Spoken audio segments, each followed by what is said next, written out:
In the vast wilderness of Montana, where the forests stretch for miles and the mountains loom over the valleys, tales of strange encounters aren't unheard of. There's a particular story that circulates among locals about a crew of men clearing land in a remote part of the state near the Bob Marshall Wilderness. The area, known for its rugged terrain and dense forest, had a reputation for being wild and untamed, and not just because of the wildlife. It was late summer when Jake Howard and his crew arrived at a 50-acre parcel of land just south of the wilderness area. The landowner had plans to build a cabin and needed a portion of the forest cleared for access roads and a small pasture. Jake, a seasoned logger in his late 40s, had worked in some of the toughest conditions Montana had to offer, from the Bitterroot Range to the Absaroka Beartooth Wilderness.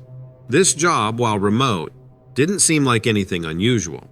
The land was tucked away, a 2-hour drive from the nearest town of Seeley Lake, but that was standard for work out in these parts. The crew set up camp at the edge of the property, bringing in all the necessary equipment: chainsaws, skid steers, and heavy-duty trucks.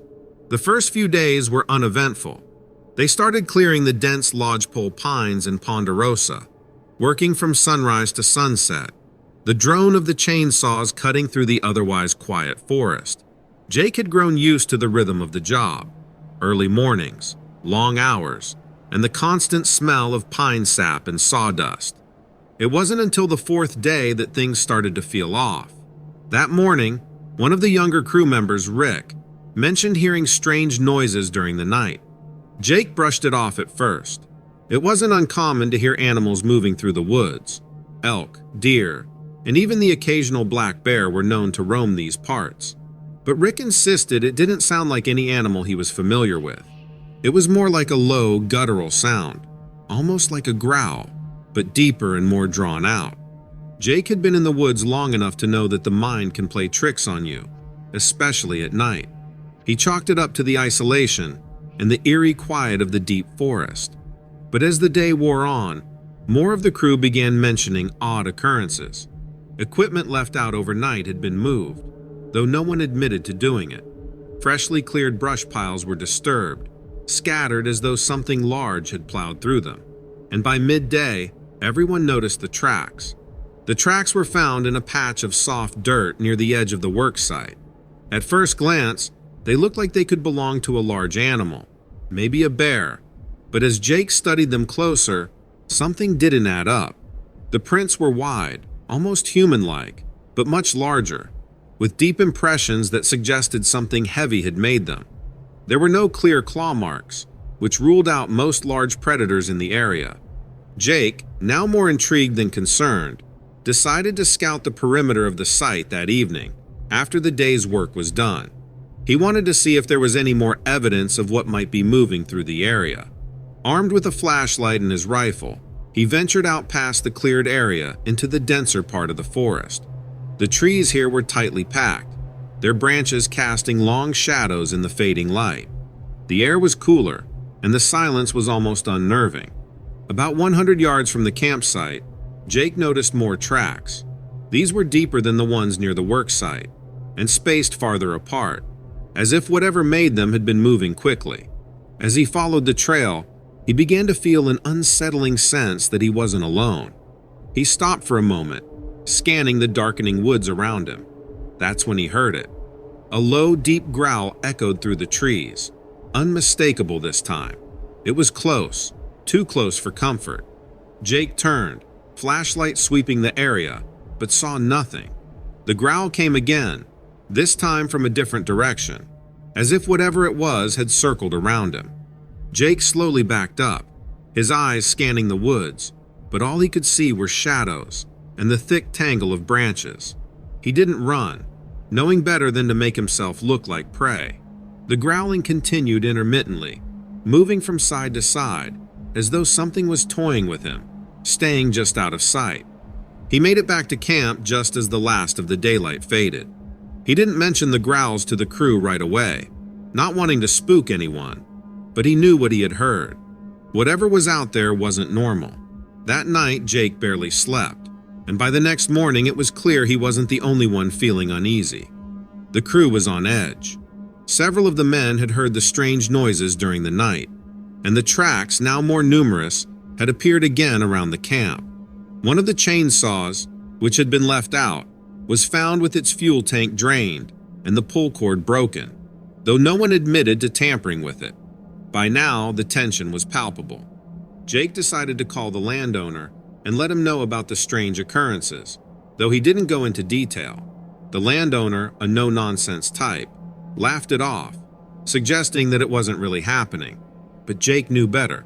He and his crew were 100% sure something wasn't right. That night, things escalated. Around midnight, the entire crew was awakened by a series of loud, bone-chilling screams that echoed through the forest. The sound was almost human, but too loud, too powerful. It seemed to reverberate through the trees, growing closer with each passing minute. The men gathered around the campfire, rifles and flashlights in hand, waiting to jump if need be.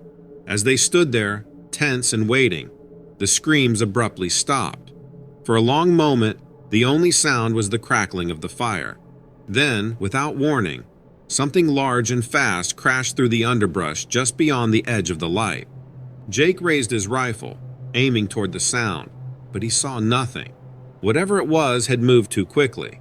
The crashing continued, moving from one side of the camp to the other, always just out of sight, as if it was circling them.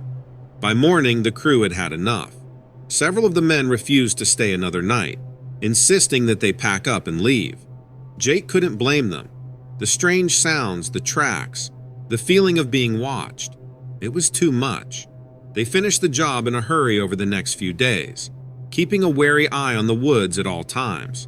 But whatever had been stalking them seemed to vanish.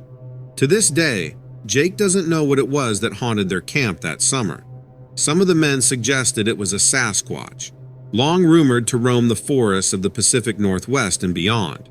Others thought it might have been some sort of territorial animal, perhaps an unknown predator. Jake doesn't put much stock in legends, but after that encounter, he was convinced beyond a doubt that there are things out in the wilds of Montana that defy scientific explanation.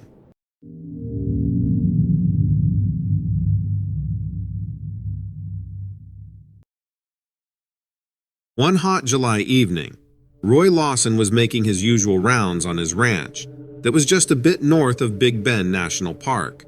The night was starting to take hold. The temperature was still up in the high 90s, though, and the air felt dry against his skin. Roy had been running cattle on this land for nearly 30 years, ever since his father passed it down to him. With over 5,000 acres, the place was huge, stretching across the scrubby, arid landscape of West Texas. The ranch was nestled along the edge of the nearby desert, and it was just as remote as it sounded. Roy's nearest neighbor lived about 10 miles down the road, and the closest town, Alpine, was a good 30-minute drive. Despite the isolation, Roy loved the land. The vast open space gave him a sense of peace. He knew every inch of it, or so he thought. That night, Roy was heading out to check on a section of fence that had been giving him trouble. Some of the cattle had pushed through the barbed wire a few days earlier, and he'd repaired it, but something was off again. One of his ranch hands had mentioned seeing a few broken posts out near the southern edge of the property. It wasn't uncommon for coyotes or other animals to mess with the fence, but this was different. There had been reports of some cattle gone missing lately, and it wasn't just his herd. Neighbors had mentioned similar issues. So, with his dog Scout riding in the passenger seat of his beat-up truck, Roy decided to see for himself. The drive out to that part of the ranch took about 15 minutes, and the farther he got from the house, the more he felt the isolation pressing in. The vast, open desert sprawled out in all directions. Scraggly mesquite trees and creosote bushes dotted the landscape, with rocky hills rising in the distance. As he drove, the sound of gravel crunching under his tires was the only noise, aside from the low hum of the engine. The sky had fully darkened by the time he reached the area where the fence was supposed to be damaged. Roy parked the truck and grabbed his flashlight from the glove compartment. He stepped out, hearing the dry crunch of dirt and rocks under his boots. Scout hopped down beside him, his ears perked up and his nose to the ground. Roy's flashlight beam swept across the fence line, and sure enough, two of the wooden posts were snapped clean in half. The wire hung loose, some of it curled into the dirt. "Damn," Roy muttered under his breath, kneeling to get a closer look. This wasn't the work of coyotes.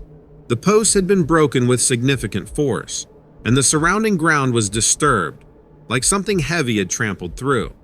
Scout let out a low growl, his body stiffening as his nose twitched furiously. Roy stood up and looked around, scanning the area with his flashlight. The beam landed on something strange, about 30 yards away, near a clump of mesquite trees. The dirt looked darker, almost wet. Roy's heart rate picked up a little as he slowly walked toward it. As he got closer, he realized it was blood, a lot of it. He crouched down, noticing patches of hair, cattle hair, matted in the dirt. Something had gone down here recently. His mind raced through possibilities. Maybe a mountain lion, though this much blood suggested something much bigger. He was about to stand up when Scout suddenly started barking furiously, the hair on his back standing up straight. Roy whipped around, shining his flashlight toward the direction Scout was barking. At first, he didn't see anything, just more of the dark, empty desert. But then, about 50 yards away, just beyond the beam of the flashlight, something moved, something large. Roy squinted, his heart pounding now. The shape was massive, much bigger than any predator he'd seen out here before. It was hunched over, moving slowly, almost deliberately. He tried to make out more details, but it stayed just beyond the reach of his light. "Hey!" Roy shouted, more out of instinct than anything else, his voice echoing out into the still night. Whatever it was didn't seem to care. It kept moving, still just a shadowy figure in the distance. Roy wasn't one to spook easily. He'd dealt with all kinds of animals over the years: coyotes, mountain lions, wild boars. But this was different. He could feel it in his gut. Grabbing his rifle from the truck, Roy kept the flashlight trained on the figure as he slowly approached. Scout was still barking, though now it was more of a nervous yip. As Roy got closer, the thing turned slightly, and for a brief second, he saw its eyes reflect the light. Two glowing orbs that stared back at him from the darkness. They were high up, maybe 6 or 7 feet off the ground, and wide apart. The creature turned and moved again, this time faster, disappearing into the brush before Roy could get a better look. His heart was hammering in his chest now. He walked cautiously to where the creature had been standing and scanned the ground. Sure enough, there were tracks, huge, deep prints in the dirt. They were like nothing he'd seen before, almost like a combination of a large animal and something human-like. The ground was torn up, as though whatever it was had been dragging something heavy behind it. Roy didn't stick around long after that. He whistled for Scout, and they headed back to the truck, his flashlight sweeping the area behind them as they moved. He didn't see the creature again, but he felt eyes on him the entire time, like something was still out there watching. Back at the ranch house, Roy sat at his kitchen table, a glass of whiskey in front of him. Scout lay at his feet, still restless from the encounter. Roy didn't know what to make of what he'd seen. It wasn't something he could easily explain, and he wasn't sure he even wanted to. Whatever it was big, and it was dangerous. In the days that followed, Roy talked to a few neighbors, but none of them had seen anything unusual, though one did mention hearing strange sounds at night, like deep growls or howls that didn't belong to any animal they knew of. A few more cattle went missing, and the strange tracks appeared a couple more times, but the creature itself never showed up again. Roy kept quiet about the details. He figured no one would believe him anyway, but every now and then, when he was out fixing fences or checking on the herd late in the evening, he'd feel that same uneasy sensation, like something was watching him from the distance, something out there in the desert that didn't belong.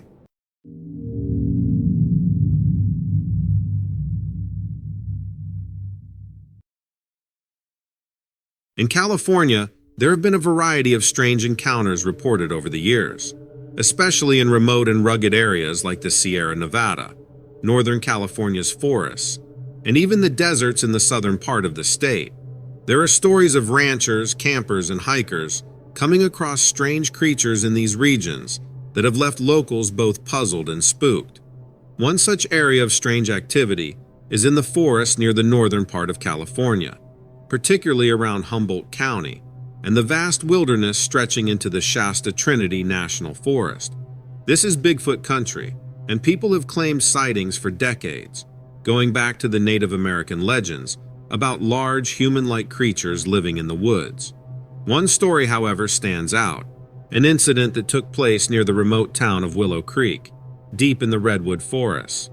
It was late fall, and Jim Butler, a cattle rancher in his early 50s, had spent most of the day clearing brush from his land. Jim's ranch sat on the edge of the forest, bordered by thick, towering redwoods. His cattle roamed freely through the cleared pastures, but over the past few weeks, he had noticed that some of them were acting strange. The animals seemed nervous, skittish, even refusing to graze in certain areas of the property that backed up to the denser part of the forest. Jim didn't think much of it at first. Mountain lions and bears were common in the region, so it wasn't unusual for his cattle to get spooked. But then, one morning, he found a cow dead near the tree line, its body torn apart in a way that didn't quite fit the typical predator pattern. There were deep, jagged gashes, and the tracks around the carcass were confusing, almost as if several animals had been involved. But the prints didn't match anything he recognized. Deciding to investigate further, Jim set up a trail camera near the spot where he'd found the cow, hoping to catch whatever animal was responsible. A few nights later, the camera captured something that made his stomach turn. At around 3 a.m., a blurry figure appeared on the footage, massive and upright, with long arms that seemed to hang low toward the ground. The image was distorted, but it was clear that this wasn't a bear, and it definitely wasn't a mountain lion. Determined to get a better look, Jim decided to head out to that area late one evening with his dog, Molly, a German shepherd who was usually fearless. He grabbed a rifle and a flashlight, making his way toward the tree line where the strange activity had been happening.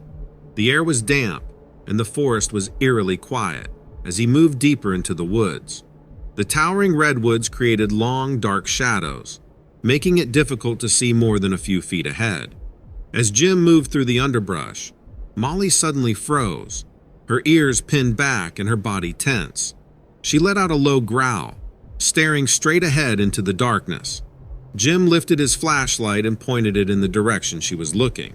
At first, he didn't see anything, just more trees and dense vegetation. But then, a shape moved between the trunks, tall and broad, much too large to be a deer or bear. Jim aimed the flashlight more directly. The beam caught a glimpse of something just ahead, and for a split second, he saw it clearly.